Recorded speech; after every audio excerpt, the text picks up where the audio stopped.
Hello, and thank you for joining me. Today, Cooking with Tristan goes to Africa as we take an introductory look at the cuisine of Morocco. The first time I went to Morocco was back in 2019 with my sister. It was a whirlwind tour of 5 nights in 5 different cities. From the natural beauty, to the architecture and crafts, to the food and hospitality, everything just seems to be touched with a little bit of magic. Pouring a glass of mint tea for a stranger seems as commonplace as shaking hands. I knew on that trip that I had to go back one day. Lucky for me, I finally found an opportunity.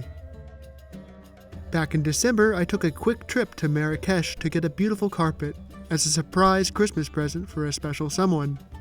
I was only there for 2 nights, but I wanted to make the most of my time, so I booked a group cooking class. The instructor's name was Chef Leila, and she was super friendly and informative with her teaching. Let's take a look back on that class and see how it can inspire us to cook something at home. We started by going to a nearby vegetable market tucked away down a narrow street, away from the bustle of the big square. She assigned some of us the task of picking out vegetables. I was in charge of carrots. She also said we had to take a picture afterwards. The eggplants at the market were not that great, so she said we would be cooking them in a more aggressive way than if they had been perfect. She went on to explain how it is important to adjust your cooking to what is available and how the quality is that day. I knew she was a good chef as she explained this. Good chefs don't just follow recipes. They adjust to circumstances and use technique and intuition to produce the best results.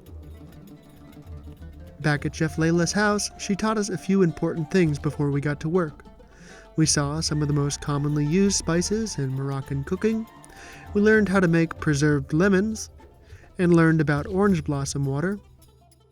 After the information, it was time to get prepping. We would be making 3 different starters: a sweet carrot salad, a salad made of baby zucchini, and a mashed eggplant dish. We also made 3 tagines, 2 with vegetables and 1 with chicken. A tagine, to those who are unfamiliar, is the name of a dish as well as the vessel in which it is cooked. There are many different styles of tagine, some including meat, others with vegetables, and some with fish. First, for the carrot salad, we had to cut up the carrots that I had lovingly selected into batons. Then they were put in a pot with just enough water to almost cover them, plenty of sugar, a spoon of cinnamon, and a spoon of ginger powder, a spoon of vegetable oil, and a little splash of orange blossom water. The pot was then put on the fire and cooked down until almost all the water had cooked off, and the remaining water made a sort of sugary syrup. The carrots are then removed from the heat and finished with some toasted sesame seeds. And that's it.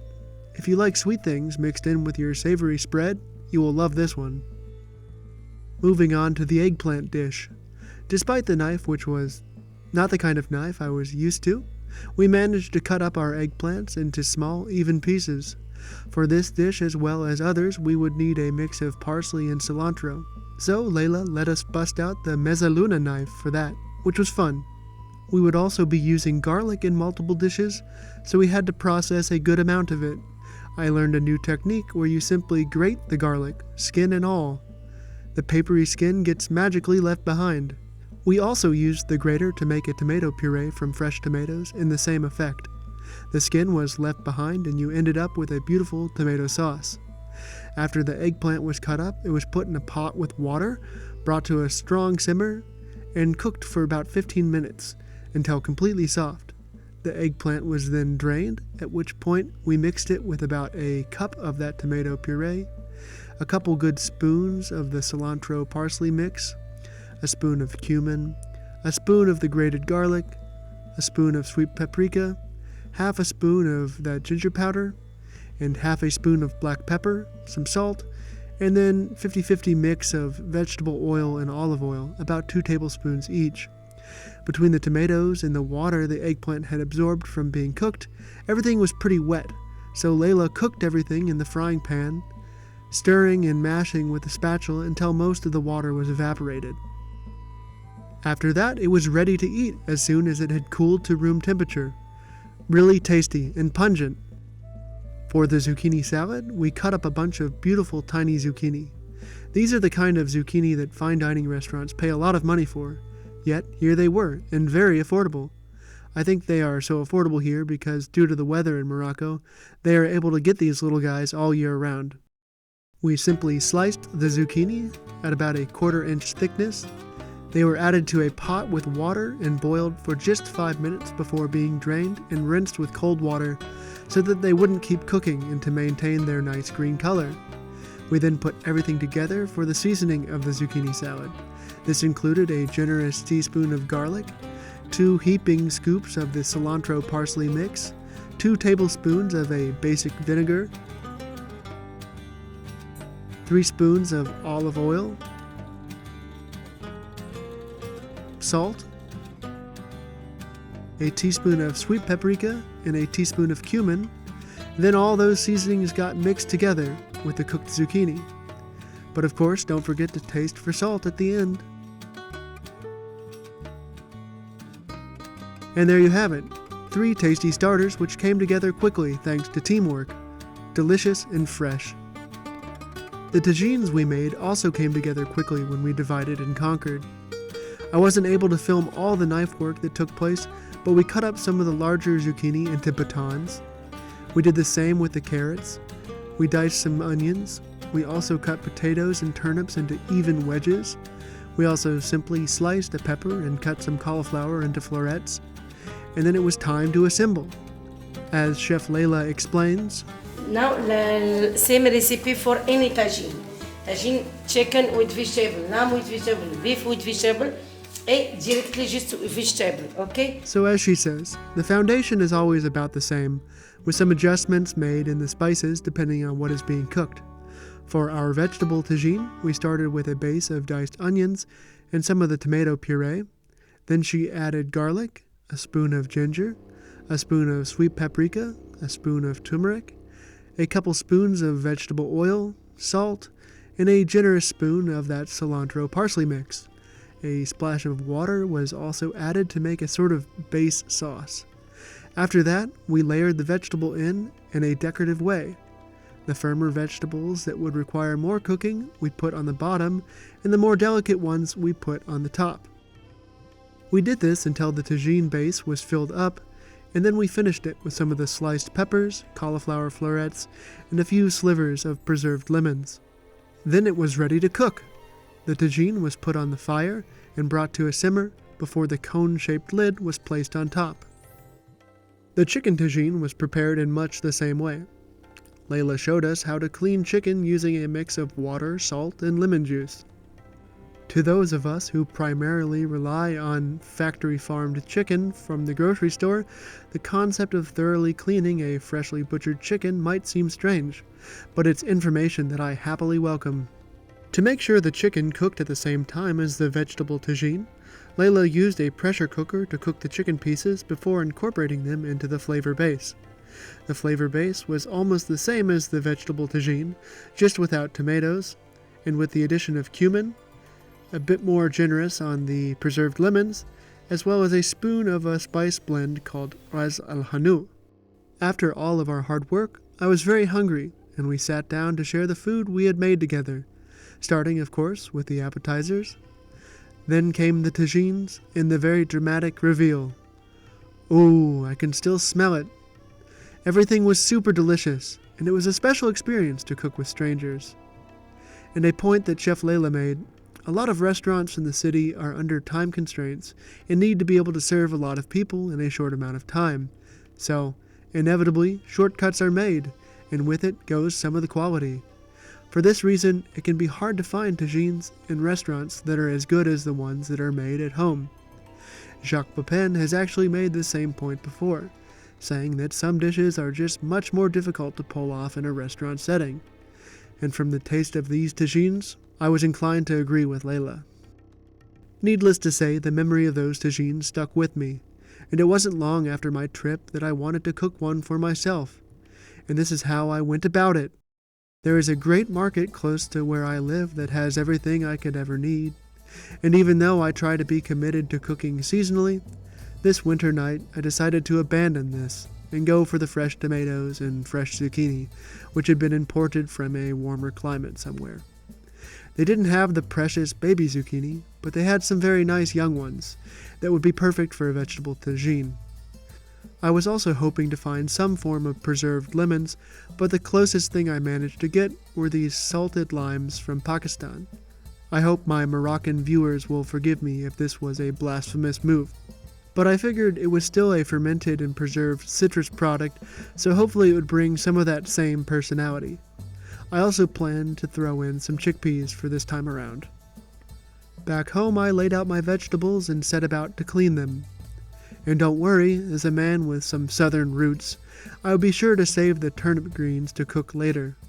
After all the vegetables were washed, I got to cutting, prepping things the same way as I had when I was in the class. I peeled the carrots and cut them into batons. Same for the zucchini. I made slices of the peppers.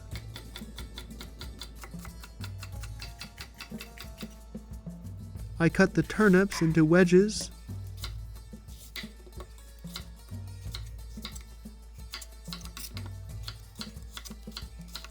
And I did the same for the potatoes.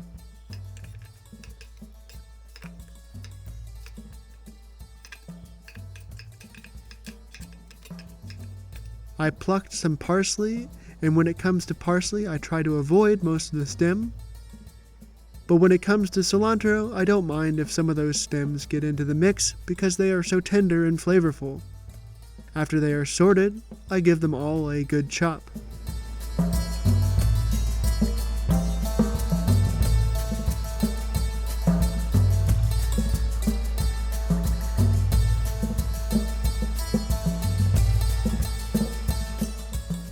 Then I diced an onion, same as you've seen me do before.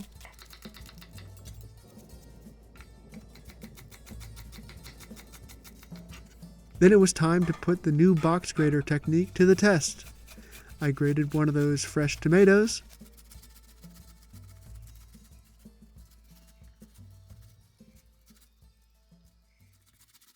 Then moved on to the garlic.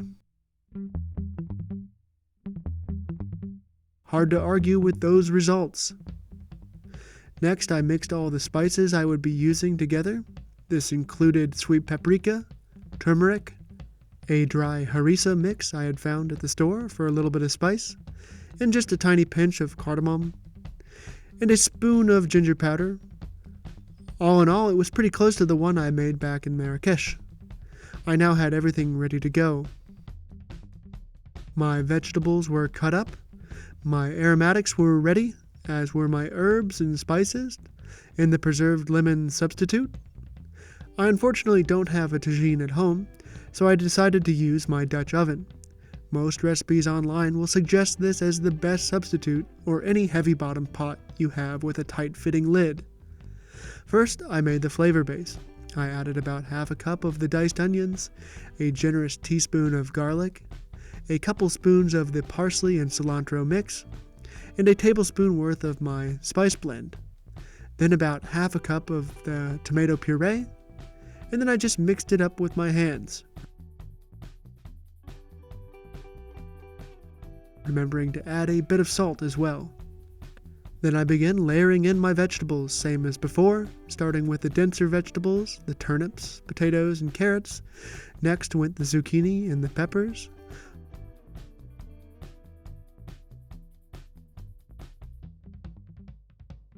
Followed by a little bit of those salted limes. Also just a little bit of vegetable oil. And lastly, a few spoons of cooked chickpeas, a couple more pinches of salt as well. And now I got that started on the stove over medium-high heat. And since we aren't using a tagine, I'll show you a trick you can do with a piece of parchment paper to make sure the steam and heat really gets concentrated on those veggies. It's called a cartouche. I start by getting myself a piece of parchment paper, then I fold it in half lengthwise, then in half again widthwise, making a square. Then I make a few diagonal folds so that I end up with a pointed folded piece of parchment paper. I then make an approximate measurement by placing the tip of the paper at the center of the pot, Then I cut off the excess. Unfold the paper, and now I have a piece of paper that fits snugly over my vegetables. Then I just pop the lid back on, drop the heat to a medium-low, and set a timer for 15 to 17 minutes, or until my denser vegetables like potatoes are cooked. And after this short amount of time, voila! There you have it. I love how quickly the vegetable tagine come together. This could easily be a weeknight meal. And you know I try to avoid saying cliche things, but I really wish you could smell this. But of course, you can. All you need are some vegetables and some spices that you can find almost anywhere these days. So, get to it. And don't forget to make yourself some couscous on the side. Thank you for joining me today. I hope you enjoyed this introductory look at some of the basics of Moroccan cuisine. I myself am no expert, but I'm happy to share what I've learned on my journey of learning about it so far. And thank you to Chef Leila for the really great cooking class. I'll leave a link where you can find her information, so you can book a class if you find yourself in Marrakesh. And shout out to the Wild Mayberries, a family that was in the cooking class that day. They have a travel-based YouTube channel you can check out for advice on destinations from all over this world. And thanks to the country of Morocco. It's a beautiful and inspiring place. I can't wait to go back again one day. For now, I at least have the smell of tagine in my apartment. And if you like this video, we have many other videos like it, and many videos like it to come, so hit that subscribe button and stay up to date. I think I'll let Editor-in-Chief Brian do a little magic with some of the B-roll in the outro for you all to enjoy. Until next time, cheers!